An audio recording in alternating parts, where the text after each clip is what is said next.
자, 그러면은 두 번째 시간부터 말씀을 나눕니다. 첫 시간에 창세기 23장이 아브라함, 이삭, 야곱의 제2의 고향에 관해서 말씀을 하고 있고, 가나안 땅에서 유일하게 값을 주고 정식으로 사서 아브라함의 소유로 확정해 놓은 땅이라고 하는 것은 헷족속 중에서 소알의 아들 에브론이라는 사람의 소유였던 막벨라 땅이었다. 이것을 요약해서 이제 설명을 했어요. 그리고 헷족속이 아브라함에게 장지를 우리 부족들의 소유지에서 당신이 택해서 장지를 삼아라. 그렇게 했을 때 아브라함이 즉시로 소알의 아들 에브론의 밭을 내가 사겠다라고 제안을 했다. 여기 이제 택한다는 말이 성경의 기성교계에서는 예정, 선택이라고 하는 이게 굉장히 중요하게 다루는 용어예요. 그렇지만 우리 지체들이 이 장지로 사용할 땅을 택하는 이야기가 무언가 이거에 대한 이상이 너무 없으면 기독교 계식으로 뭐 나는 선택받은 사람 뭐 이제 이렇게 나가버리는 것이죠. 그래서 그게 아니고 우리 사랑하는 지체들의 영혼을 이미 아브라함은 누구의 땅을 사야 된다는 것을 이미 마음에 두고 있었다. 기왕이면 헷족속들의 모든 땅 중에서도 제일 유력자인, 제일 힘이 있는 사람의 땅 중에서도 제일 아브라함의 마음에 드는 건 그 헷족속 중에서도 제일 좋은 땅이었겠죠. 그래서 당세의 은 400세기를 주고 샀다고 그러는데 이 돈이면은 어마어마한 돈을 주고 사실 산 거예요. 시체 말로 몇억 정도 내고 사고 이런 정도가 아니고 그냥 수백억을 내고 샀다 이렇게 생각하시면 되는 거예요. 그만큼 비싼 땅이죠 이게. 그런데 이런 원리를 아셔야 우리 구속받은 형제 자매님들의 영혼의 가치라는 것이 얼마나 이게 존귀한 존재들인지를 아셔야 돼요. 우리 젊은 또 자매들 신랑한테 택함받은 거 무슨 비교도 안 돼. 이거는 신랑한테 택함받은 거고 예수님한테 택함받은 거고는 이것은 상대가 안 되는 거예요. 왜냐하면 영원 세계의 주님의 것으로 기업으로 영원한 기업으로 택한 거니까 이거는 정말 내가 강조해서 말을 자꾸 할 필요도 없는 얘기죠. 진리를 아는 사람이라면. 그런데 생전 세상에 낙원이 있고 사후 세계의 낙원이 있고 성경에는 그 다음에 영원한 셋째 하늘 참 낙원이라고 하는 영원한 낙원이 있어요. 성경에 보면 예수님이 부활하시기 바로 전까지는 낙원이라는 것이 택함을 받은 하나님의 백성들이 극락의 하나님이신 여호와께서 이스라엘 백성들과 함께 사셨죠. 그러니까 이스라엘 백성들과 함께 사시면서 광야 40년을 이렇게 행했는데 그 광야 교회가 사실은 낙원이에요. 지상세계, 현실세계에서의 낙원은 광야 40년, 광야 교회다 그래요. 그런데 사람들은 이상이 없다 보니까 교회 생활이 힘드는 거예요. 율법적으로 신앙생활을 하다 보면 맨 하나님이 이번엔 소고기 먹고 싶다, 다음에는 양고기 갖다 바쳐라, 다음에는 염소고기 갖다 바쳐라, 맨 고기 먹고 싶다 해서 그놈은 먼 데서 농사에서 끌어다 갖다 각쳐가지고서 해서 씻어서 해서 뭐 불태워서 들고 이제 날마다 그러려면, 아니 정말 구약의 하나님은 극락의 하나님이 아니라 사람 피곤하게 하는 하나님이 아주. 언제는 고기 먹고 싶다 했다, 언제는 뭐 밀가루 갖다 바치라 했다, 뭐 언제는 뭐 전이 먹고 싶다 했다, 언제는 또 떡이 먹고 싶다 했다. 이놈의 비에 맞춰준다는 게 아주, 하나님은 아주 그냥 섬기는 게 너무너무 피곤한 거예요. 그 광야 교회는 베르세바 신앙생활이다 이게. 아시아에 있는 7교회 신앙생활이다 이게. 그런데 거기에서 그 7교회는 이제 큰 성 바벨론이라고 그러죠. 두 번째 사라를 사로잡은 사람이 그랄 왕 아비멜렉이잖아요. 역사에서는 바벨론 왕 느부갓네살이잖아요. 첫 번째는 애굽 왕 바로가 사로잡았고, 두 번째는 그랄 왕 아비멜렉이 사로잡아요. 그런데 거기서 때가 차가지고 나와서 어디로 가야 되는지를 알아야 된다. 어디로 가야 정말 참다운 낙원이 있는지를 알죠. 우리 집체들 뭐 예를 들어서 내가 좀 오늘은 좀 소고기를 좀 먹고 싶다 했다가 조금 있으면 양고기 먹고 싶다 했었고, 막 자꾸 뭐 먹고 싶다는 얘기만 날마다 했었고, 뭐 갖다 바치라 했었고 이래서 하면은 여기 붙어있을 사람 없죠. 힘들어서. 그게 거기서 뭐 하는 거예요?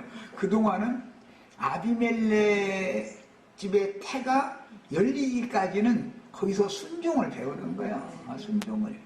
교회 생활 어떻게 하는지를 배우는 거예요.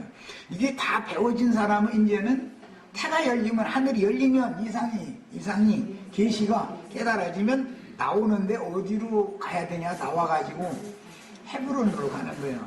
거기에 가야 하나님의 친구가 되어져 가지고 하나님과 깊은 교제를 나누러 가는 거예요. 이게 하늘의 장자교회다 그래요. 그러니까 교회 생활에 대한 이상이 없으면, 그리스도와 교회에 대한 이상이 없으면 성경을 100날 읽어도 다 소용없는 짓하는 거예요. 신학적으로 어떻고 원어적으로 어떻고. 요새는 옛날에는 신학적으로만 했었더만 요즘에는 설교만 들으면 원어적으로 쪽쪽 소리를 한 가지를 더 늘려가지고 있었더만, 쪽쪽 많이 하는 사람은 괜히 다 소용없는 소리 그게 다. 계시가 필요해. 계시가 무슨 쪽이 필요한 게 아니라 계시가 필요한 거예요.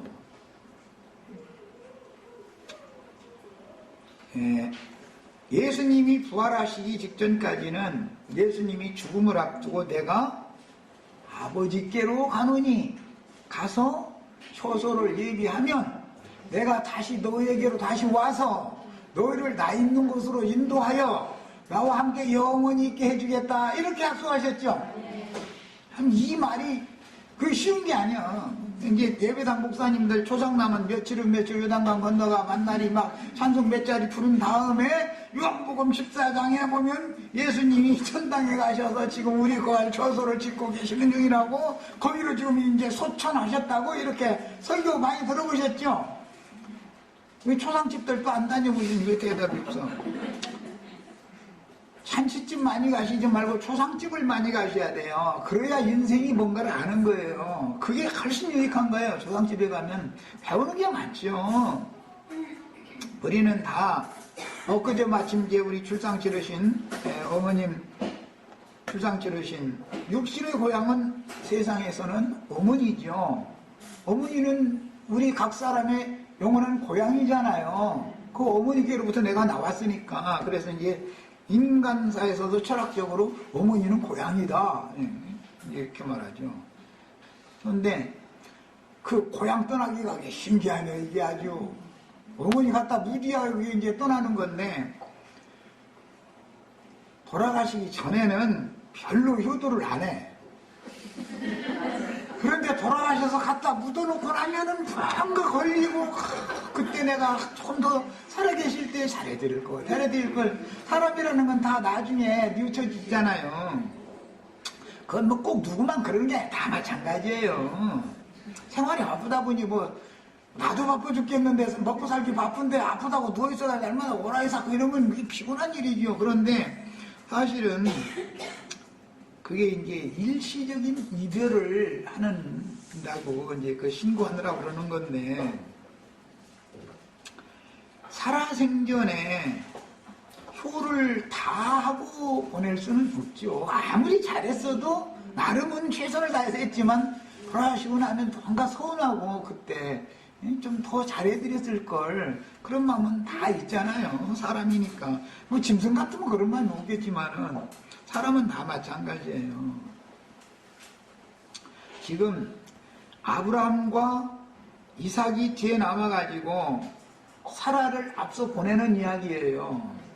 그러면 이별이 그냥 잠깐 어디 갔다 오는 이별과, 즉 사라 생전에서 바로에게 또는 그랄 왕 아비멜렉에게 보낼 때 이별을 한 이별과 이번에 당하는 이 이별은 완전히 다른 이별이죠.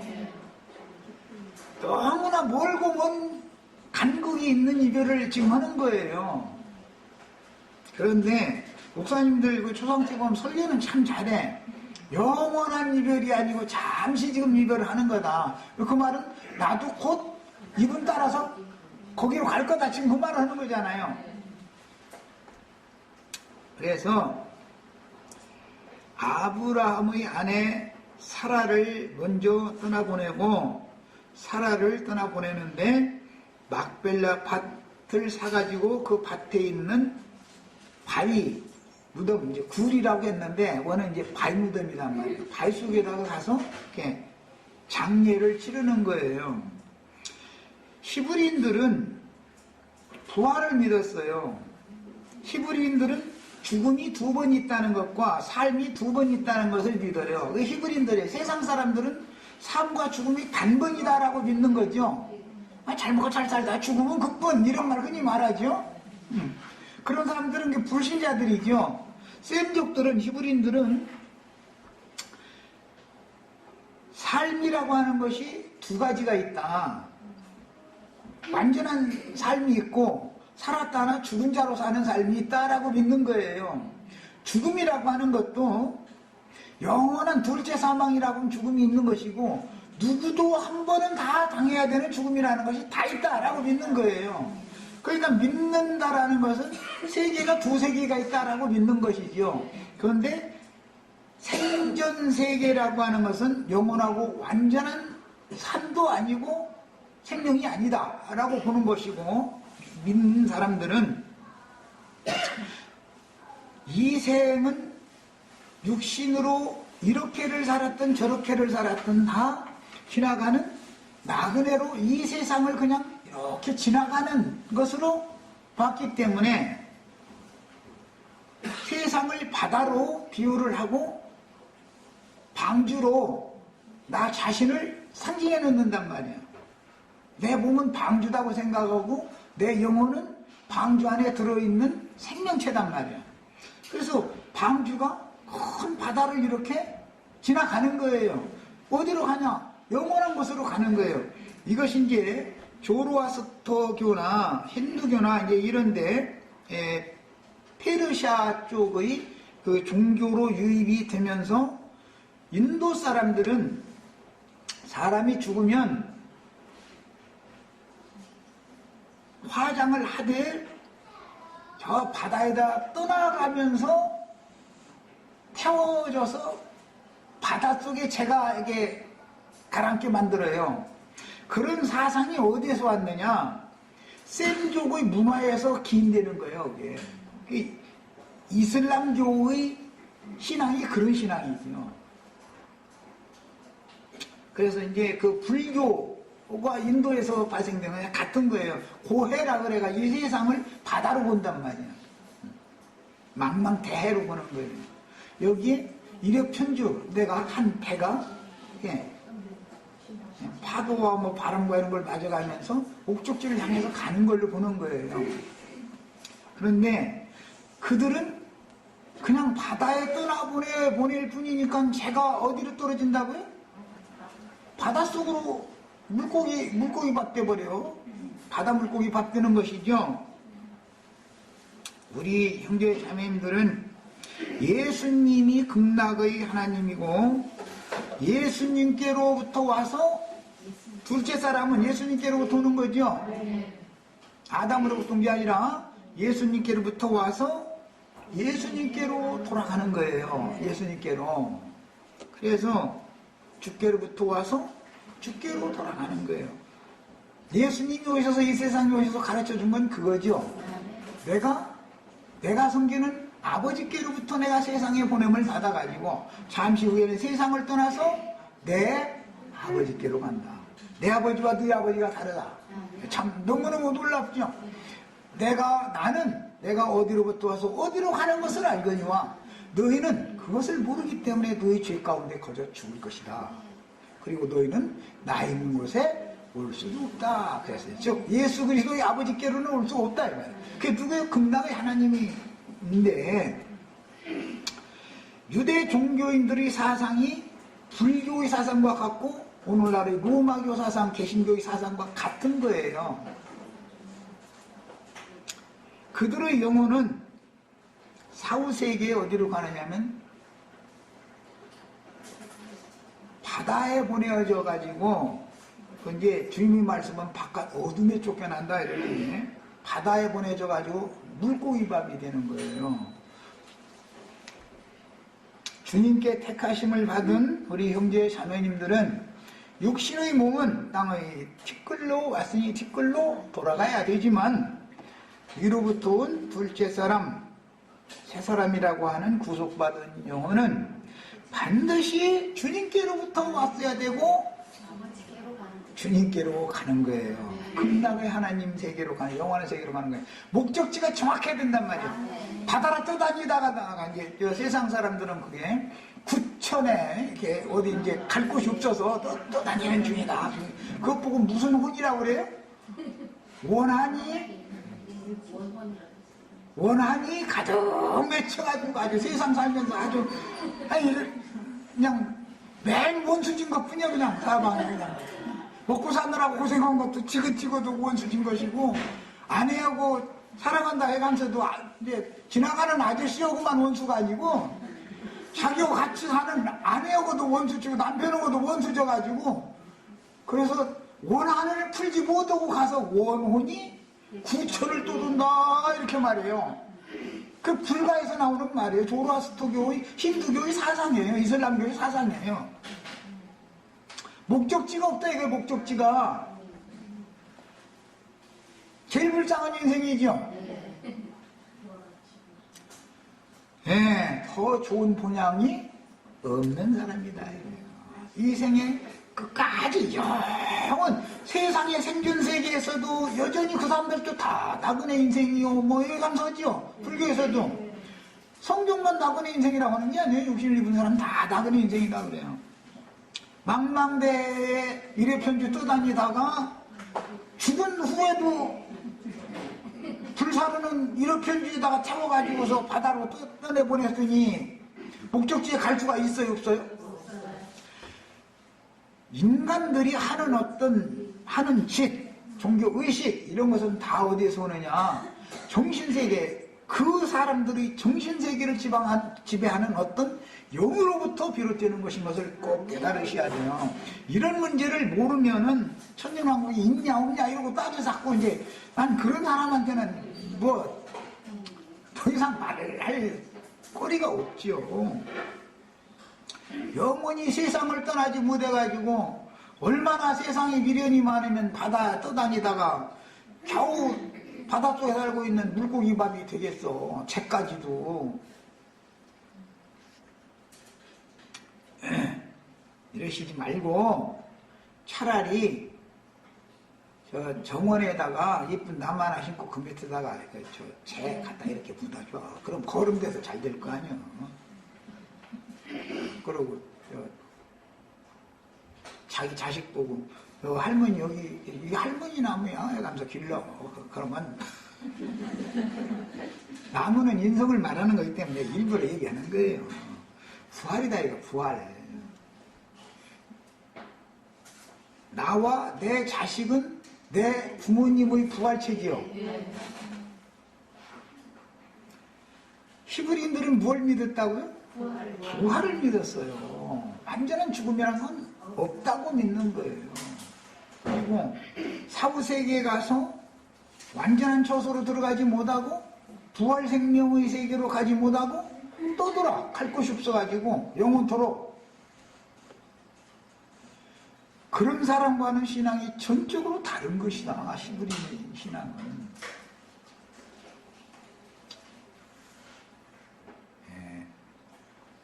그래서 생전세계의 낙원을 잘 아셔야 되고 생전세계의 낙원은 장자들의 교회를 말하는 거예요. 거기서 하나님의 친구로서 하나님과 여기서 교제를 나누는 거예요. 여기서 교제를 나누다가 죽으면 그 헤브론에 있는 바위무덤에 장사를 하게 되면 거기를 아브라함의 품이라 그래. 이제 누가복음 16장에는 음부의 낙원이 있단 말이에요. 생전세계의 낙원은 헤브론 교회 생활을 하는 거예요. 말하자면 사후세계에는 음부의 낙원 아브라함의 품으로 돌아가는 거예요. 왜? 믿음의 조상 우리의 아버지가 아브라함이니까. 자, 거기에 있다가 언제까지 그러면 음부에서 대기하느냐? 부활을 믿었으면 부활할 때까지만 아브라함의 품에 있어야 되겠죠. 예수 그리스도의 죽음이라는 것은 아브라함의 품으로 가는 것을 말했기 때문에 내가 내 아버지께로 가노니 그랬던 것이죠. 예수님이 아버지라고 한 것은 하나님을, 아브라함의 하나님을 염두에 두고는 말이에요. 그게 믿음의 조상 아브라함의 하나님, 이삭의 하나님, 야곱의 하나님을 염두에 두고 내가 내 아버지께로 간다 그런 거예요. 가서 사흘 만에 죽임당하신 지 사흘 만에 부활되어져 가지고 승천을 할 때, 부활하실 때 아브라함의 품에 안식하고 있던 사라, 또 이삭과 리브가 야곱과 레아로 대표되어지는 이 사람들과 함께 부활을 해서 그 바위가 터지고 무덤들이 열려가지고 어디로 가냐면 이제 승천하는 거예요. 그런데 그 성이 위에 있는 예루살렘이다 그래요. 야, 그 승천한 영혼들의 영원한 새 세계는 셋째 하늘에 있는 참 낙원이다. 이렇게 고린도후서 이렇게 돼 있죠. 그 셋째 하늘에는 생명나무 실과, 낙원에는, 하나님의 낙원에는 생명나무 실과가 있죠. 그것은 계시록 3장에 나오는 말이에요. 이기는 자들에게는, 2장에 나오는 말이에요. 이기는 자들에게는 하나님의 낙원에 있는 생명나무 과실을 먹게 해주겠다. 그 약속이에요. 그런데 실제로 생명나무는 계시록 21장에 보면 거룩한 성 예루살렘의 생명당 좌우에 생명나무들이 쭉 있죠. 네. 그런 걸 보면 생전세계의 낙원이 있고 사후세계의 낙원이 있고 영원한 천상세계 셋째 하늘에 낙원이 있다. 생전세계에서 바로 낙원으로 가는 게 아니고 일단은 사후세계를 가야죠. 그런데 구약시대에는 지하세계의 하데스, 구약의 용어로는 스올이라고 하는 그곳이 두 겹이다 이거예요. 두 칸이다 이거예요. 두 칸. 막벨라라는 말이 두 겹이다 라는 말이에요. 두 겹의 땅 그런 뜻이에요. 땅이 두 겹인 경우가 세상 나라에 보면은 어떻게 돼 있어요? 일단 흙을 파고 나면 속에 바위들이 있죠. 그래서 바위층이 있고 흙층이 있어요. 이게 두 겹으로 돼 있는 상징이에요. 하나님들이 태가 2층으로 돼 있죠. 사람의 육신의 몸이 있고 마음이라고 하는 땅이 또 있죠. 2층이죠. 상징이에요 이게 다.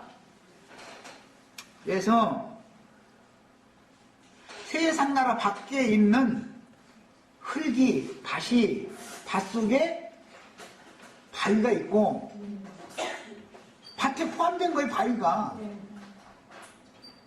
이것은, 땅이라는 것은 생명을 산출해내는 자매님들의 태에 대한 상징이기 때문에, 태가 그래서 2층으로 되어 있는, 2겹으로 되어 있는 거예요. 매사가 다 정확하게 일치하는 거예요, 이렇게.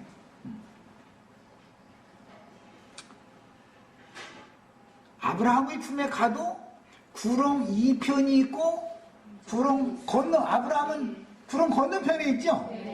구렁 2편에 있는 사람은 부자였다고 되어 있고, 구렁 건너편에 간 사람은 나사로라고 되어 있어요.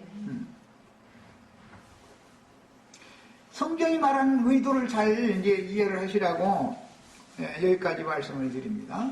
그 다음에 그 아브라함의 품에 있는 사후세계의 사람들은 언제를 기다렸다고요? 예언된 부활때를 기다렸어요. 그 부활때가 예수님이 오셔서 말씀을 실상으로 이뤄놓는 것이죠. 예수님의 부활. 예수님의 부활 때 예수님 혼자 부활한 게 아니죠. 아브라함의 품에 있던 모든 사람들을 같이 부활을 했어요. 그러니까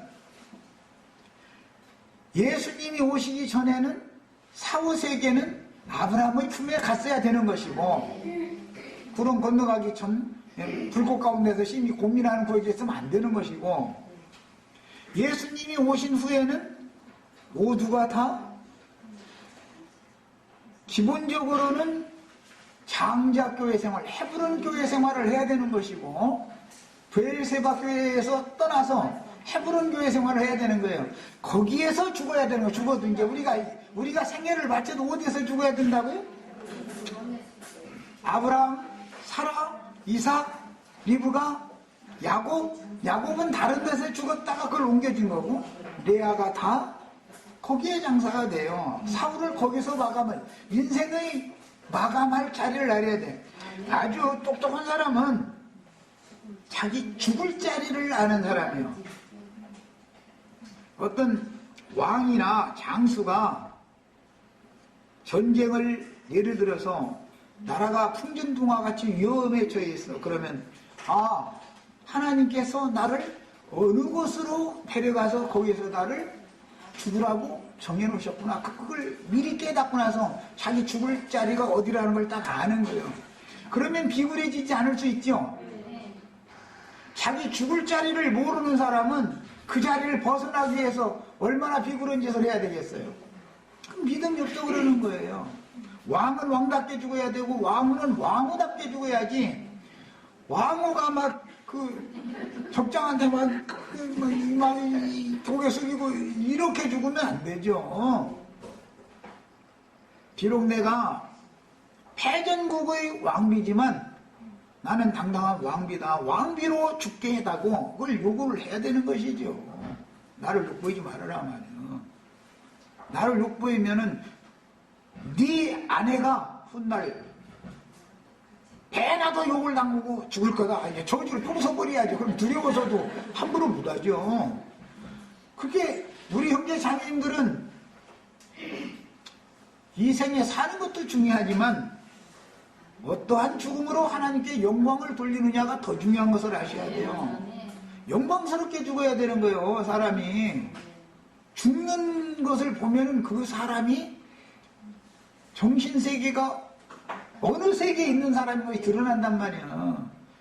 죽음을 앞두고 비굴해져가지고 말이야. 막 살려주시오. 그냥 무엇이든 다 줄 테니까 살려주시오. 이 정도 나오면은 그건 믿는 사람이 태도가 아니죠. 얼마나 죽여놓고 나서도 깔보겠어요.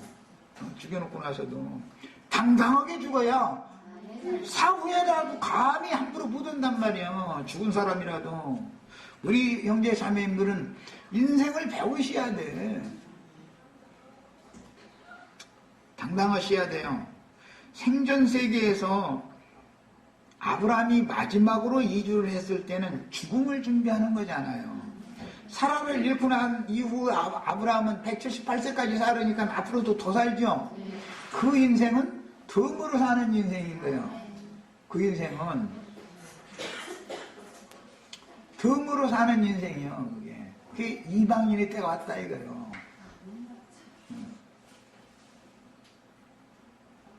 율법과 선지자의 때가 사라가 죽으면 율법과 선지자의 때는 종결되는 거예요. 혈통적인 이스라엘의 어머니 황후가 죽으면 혈통과 육정과 사람의 뜻으로 난 하나님의 백성들의 시대가 끝난단 말이야. 그래서 사라가 죽고 나서 아들 먼저 장가를 들여보내고 나서 그 다음에 아브람도 또 장가를 드는데 새 장가인지. 그런데 지금 생각하면 그 늙은이가 참 주차국지 그냥 가지 말이요. 마누라 죽었는데 또 새 마누라 얻었는데 그게 그두라라는 여자예요. 그 여자를 통해서 아들을 6을 또 낳았어요. 그래서 이방인의 때가 시작이 된다 이거예요. 그리스도의 구속이 적용되는 이방인들에게 적용되는 새 시대가 온다. 그래서 이삭이 장가 들고 아버지도 또 아들 장가 보냈으면 아버지가 장가 간다는 얼마나 웃기는 얘기예요. 그리고 요새는 인심들이 무슨 뭐 첩으로나 뭐 이렇게 그냥 호적이 안 올리고 하는 여자 두면은 자식들도 뭐 그거 말릴 수 없으니까 놔두지만 정식으로 호적에 올리겠다 이렇게 나와버리면 아들, 딸이 그렇게 허실하게 해요. 아버지 그건 안 된다고 그래요. 왜 그래요? 후사와 기업 문제 때문에 그러죠. 아니 새 마누라를 얻으면 이제 그 정식 호적에 올려놓으면 정식 어머니인데 어머니가 더 살아있고 아버지까지 진짜 어머니는 자기 친어머니 돌아가셨고 아버지도 돌아가셨는데 남의 어머니한테 기업을 다 물려줘야 되잖아. 우선권이 자기 그 부인한테 있으니 그러니까 그 안에 자식이 아버지 곡하는 날만 다 기다리고 있는데 지금 뭔 소리냐고 그거 안 된다고 그러지. 아이고 그러시라고 그런 사람이 없어. 그냥 친구로 사귀세요. 이를 요즘은 친구라고 한다더만 친구로 그냥 아버지 적적하시니까 노년에 적적하시니까 그냥 친구로 사귀세요 그러지. 호적에다 올리신다고 그거는 안 된다고 그래버리죠. 네. 그래서 아브라함이 죽었을 때 내가 이제 아브라함이 죽었을 때 초상을 치르는 얘기가 이제 앞으로 나오는데 그때 보면 이스마엘과 이삭이 초상을 치르지 그드라의 아들들이 와서 초상 치렀다고 되어 있지 않죠. 그거 왜 그랬겠어요? 둘이 나눠가지고 그걸 왜 여덟이 나눠갔냐. 그건 손해나 잤냐 이 말이야. 그때 당시 셈족의 문화가 그랬어요. 우리나라 사람들은 이 말을 쉽게 이해할 거예요. 유럽 사람들은 이런 말이 좀 뭔 소리인지 말이야. 네. 그 사람들은 유럽 사람들은 야베 족속들은 바닷가에 사는 사람들이라고 돼 있죠. 창세기 10장에 그려놨잖아. 노아의 세 아들 중에 야베 족속은 바닷가의 땅에 가는 사람들이고 함 족속들은 이 저주받은 땅 가나안 땅에 거하는 자들이고 셈 족속들은 스발로 가는 동편 산꼭대기에 거하는 자들이다 이렇게 맞잖아요. 사실은 내가 가끔 그 얘기하는데 난리가 나면은 바닷가로 도망가시지 말고 산속으로 도망가면 살게 돼 있어요. 어느 섬으로 가면은 물 떨어졌다가 하면 큰일 나고 그래서 바닷가로 도망가시면 죽고 산으로 도망가면 살게 돼 있어요. 산으로 가세요. 만약에 혹시라도 난리가 나면 성경에도 그래서 셈족은 산에 거하는 자들이고 야베 족속은 바다에 거하는 자들이고 함 족속들은 저주받은 땅에 거하는 자. 이게 성경이 괜히 그런 말이 나온 게 아니야. 함족은 저주받은 육체를 상징하는 거 육신에 있는 사람들이다. 이게. 야베 족속은 그 마음이 세상을 향해 사는 사람들이라 혼적인 사람들이다. 혼적인 사람들. 유럽 사람들이죠. 유럽 사람들. 바닷가라고 그랬지만 그게 이제 그때 당시는 주로 그 헬라 문명은 그 바다 문명이에요. 세계 이 인간 나라의 문화가 헬라 문명이에요. 그래서 헬레니즘이라고 그래요. 하늘과 맞닿은 산 사람들의 산에 사는 사람들의 문명이 헤브라이즘이라고 그래요. 헤브라이즘. 히브리인들의 정신이다 이 말이죠. 그런데 이제 완전히 함족 속들은 중근동하고 아프리카하고 완전히 저주받은 그 땅 사람들이니까 완전히 그냥 육신에 있는 자들이고, 그 다음에는 혼적인 사람들, 영적인 사람들만의 기업을 지금 바라고자 한다. 영적인 사람들. 우리 형제 자매님들은 영적인 신앙을 가지셔야 되겠어요. 혼적인 신앙을 가진 사람들이 전도도 열심히 하고 세상 지식도 많고 다 고상한 걸 추구하고, 헬레니즘이라는 것은 아주 인간다운 거, 고상한 거, 이걸 추구하는 거예요.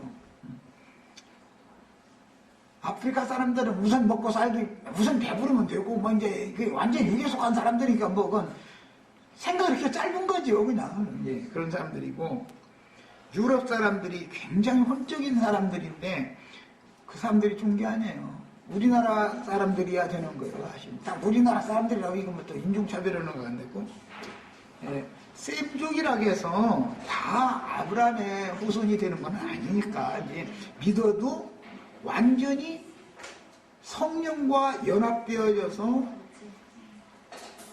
성령이 되어지신 주님과 친구로 교제를 나눌 수 있는 그런 사람들이 다 되시라는 이제 설명하다 보니까 이제 여기까지 오게 된 거예요.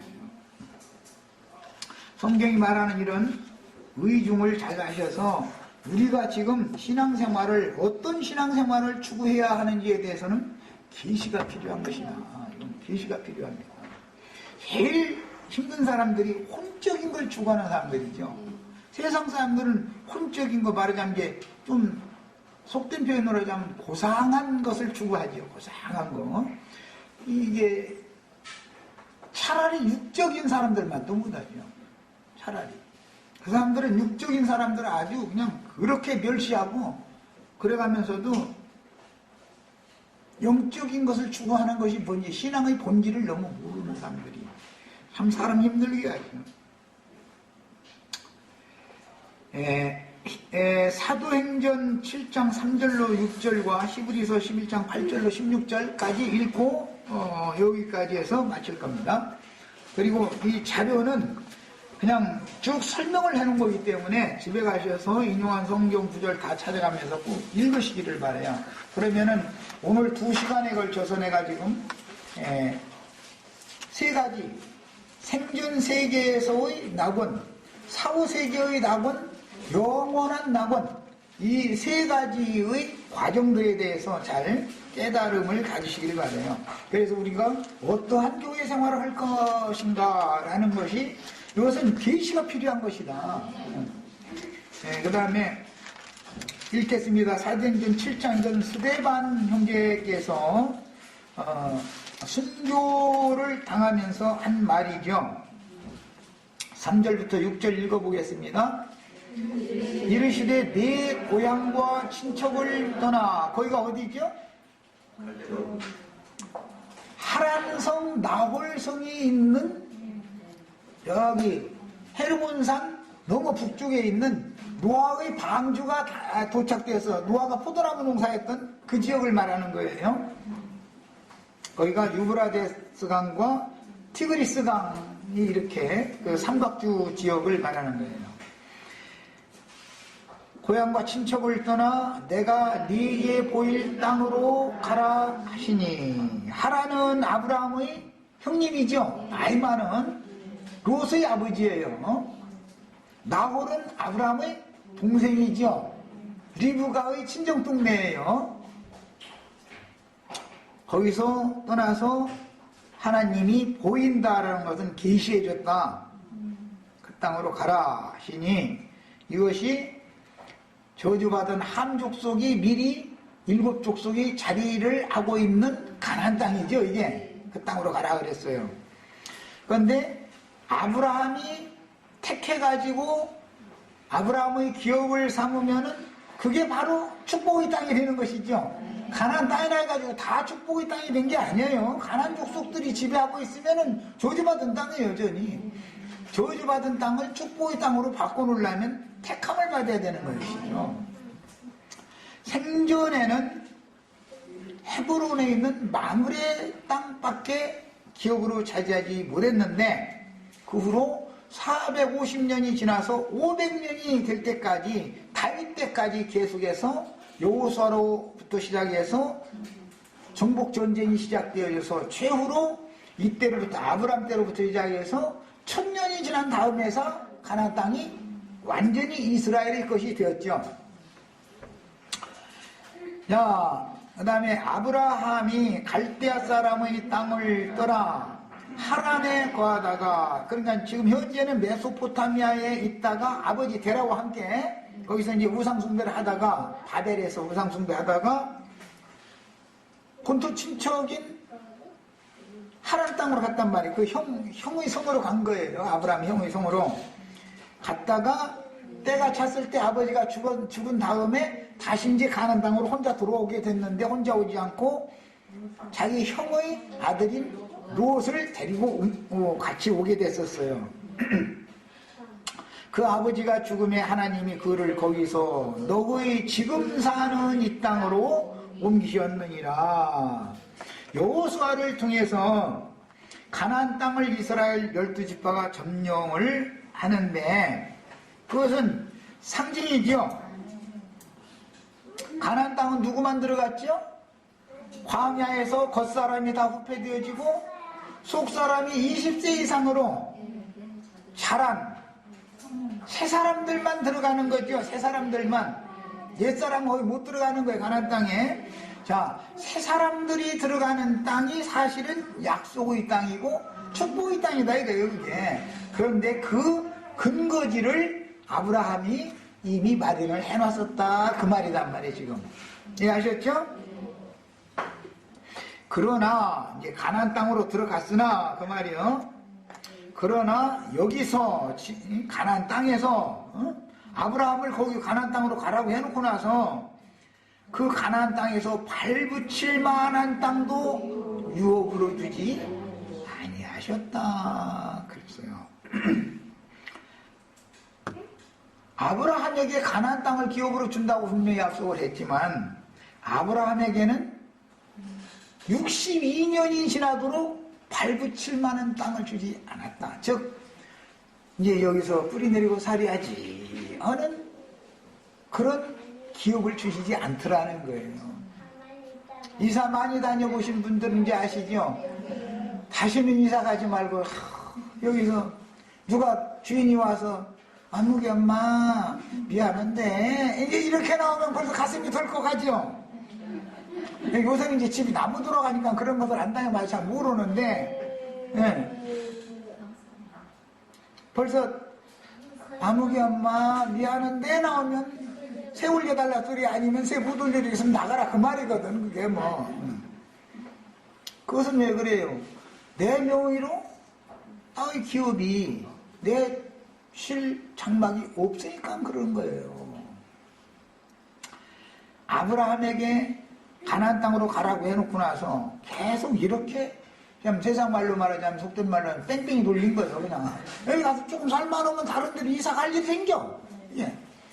우리 저 70, 80년대 그러니 우리 이슬자매님도 아마 우리 저 애성이자매 그거 뭔가 주민등록표 등본인가 뭐 그 옛날에 그 무작것을 왜 그 학교에서 그때 오라 해가지고 그 애들 울리고 난리를 했는데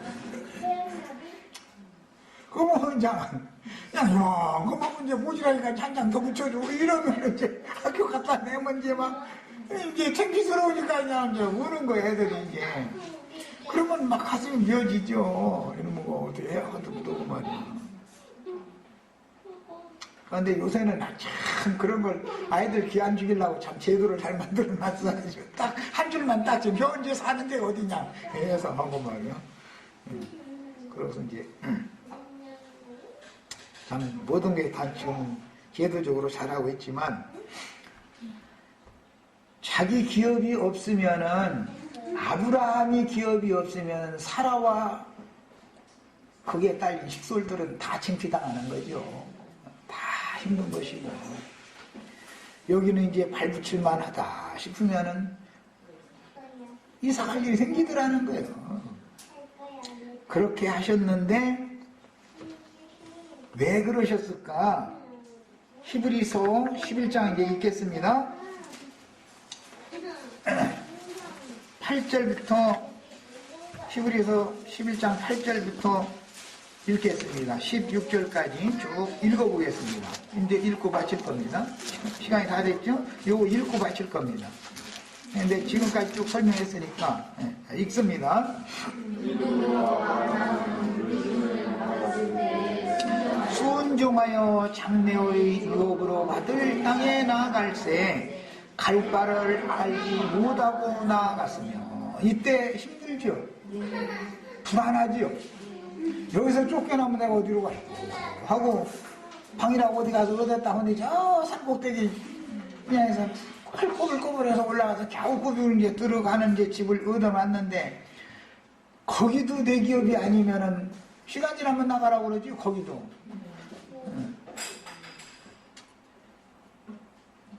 그리고 대부분 이제 직장 따라서 거처를 옮기게 되는 경향이 많은데 이사를 많이 갔다라는 말은 안정된 직장을 남편이 갖고 있다는 말이요. 남편이 안정된 직장이 없다는 말이요.